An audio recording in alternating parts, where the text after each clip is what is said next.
কুপ্রস্তাবে রাজি না হয় ভাইয়ের বউকে বেধড়ক মারল ভাসুর। ঘটনাটি ঘটেছে মানিকচক থানার পূর্ব সৈয়দপুর গ্রামে। অভিযুক্ত ভাসুর শ্যামল ঘোষ বেঙ্গল পুলিশের হোমগার্ড পদে শামসি ফাঁড়িতে কর্মরত। জানা যায় গত 2 তারিখে রাত্রিবেলা শ্যামল ঘোষ দরজা ভেঙে তার ভাইয়ের বাড়িতে ঢোকে এবং তার ভাইয়ের বউকে কুপ্রস্তাব দেয়। তার কুপ্রস্তাবে তার ভাইয়ের বউ রাজি না হয় ভাইয়ের বউকে বেধড়ক মারধর করে। আতঙ্কে ভাইয়ের বউ চিৎকার চেঁচামেচি করলে পাড়া প্রতিবেশীরা তাকে উদ্ধার করে গুরুতর আহত অবস্থায় মানিকচক হাসপাতালে ভর্তি করে। খবর পেয়ে ভিন রাজ্য থেকে ফিরে আসে তার স্বামী চৈতন্য ঘোষ জানান যে বারংবার তার স্ত্রীকে তার দাদা ধর্ষণ করার চেষ্টা করে। এই মাসে 2 তারিখেও কুপ্রস্তাবে আমার বউ রাজি না হয় আমার বউকে বেধড়ক মারধর করে। আমার বউ মানিকচক হাসপাতালে চিকিৎসাধীন। মানিকচক থানায় শ্যামল ঘোষের বিরুদ্ধে অভিযোগ করা হয়। অভিযুক্ত এখনো অধরা, তদন্তে মানিকচক থানা পুলিশ। নির্যাতিতা গৃহবধূ দুলালী ঘোষ জানান যে তার ভাসুর বারংবার তাকে তার সাথে শারীরিক সম্পর্কের প্রস্তাব দেয়। এই প্রস্তাবে গত 2 তারিখে সে রাজি না হয় তাকে বেধড়ক মারধর করে। অভিযুক্ত নামে থানায় অভিযোগ করা হয়েছে। অভিযুক্ত যেন শাস্তি হয় এমনটাই দাবি করছে নির্যাতিতা গৃহবধূ। সম্পর্ক করতে বলছে, কুপ্রস্তাব বারবার দিচ্ছে। আমি সে কুপ্রস্তাবে রাজি না হয়ে আমাকে মারধর করে আমার ঘরে 8:30টার সময় ঢুকে দরজা ভেঙে আমার গলা চিপে নিচে ফেলে আমার উপরে চেপে আমাকে মারধর করে। তারপরে আমার শাশুড়ি আসে, যা আসে ওরাও মারধর করে আমাকে খুব পুরা শরীরে এমনভাবে মেরেছে, আমার দাগ করে দিয়েছে। আমি মানিকচক হসপিটালে ভর্তি। আমাকে সবসময় কুপ্রস্তাব দেয়। আমার স্বামী বাড়িতে থাকে না, আমাকে এরকম করে কুপ্রস্তাব দেয়।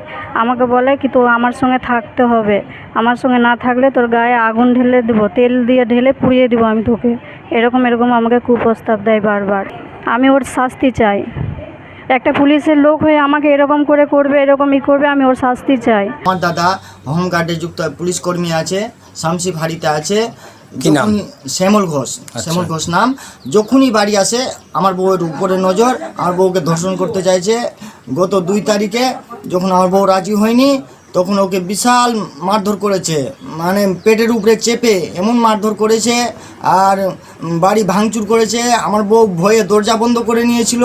দরজা ভেঙে ঢুকে গিয়ে ওকে চুলে ঝটি ধরে বার করে ওকে এমনভাবে মেরেছে পেটের উপরে চেপে। আর বাড়িতে যে ভাঙচুর করেছে, বাড়িতে 20,000 টাকা কেস রাখা ছিল, ওটা নিয়ে গেছে। ওটা আমার মেয়ে বলছে ফোন করে, বাবা সম্পূর্ণ টাকা জেঠু নিয়ে চলে গেল। আমার বউকে এত মেরেছে যে এখন মানিকচক হসপিটালে ভর্তি আছে। আজকে 3-4 দিন হয়ে গেল ভর্তি থাকা। এর আগেও কি তোমার বউকে ধরেছে? এর আগে আমার বউকে বলেছে যে তোকে আমার সাথে রিলেশনশিপে থাকতে হবে, না তো তোদেরকে এখানে থাকা মুশকিল করে দিব। এই সমস্ত ব্যাপারে পুলিশ অভিযোগ করেছি। পুলিশ ডিপার্টমেন্ট থেকে বলছে যে মানিকচক থানায় পুলিশ ডিপার্টমেন্ট থেকে বলছে যে আমাদের স্টাফ আছে, দেখতে হবে, কোনো অ্যাকশন নিচ্ছে না। 3-4বার কেস করা হয়ে গেল। কোর্ট কেস করেছি। কোর্ট কেস করে যখন থানায় আসলো, থানা থেকে পিএ করতে আসলো, বলছে সবই কিছু ঠিক আছে, মারধর করেছে সবই কিছু ঠিক আছে, বলছে রেপ করেনি। তো কেমনি করে রেপ করলো না? রাত্রি 8:30টার সময় যে সময় মারে ওই সময় আমি মানিকচক থানায় উপস্থিত আছি মেম্বারকে নিয়ে।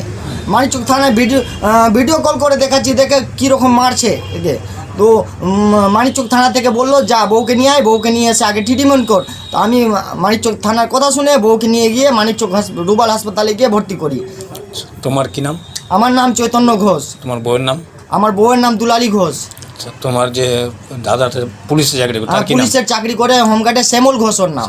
তোমার বাড়ি? আমার বাড়ি হচ্ছে মাধবপুর, মানিকচক থানা পড়ে।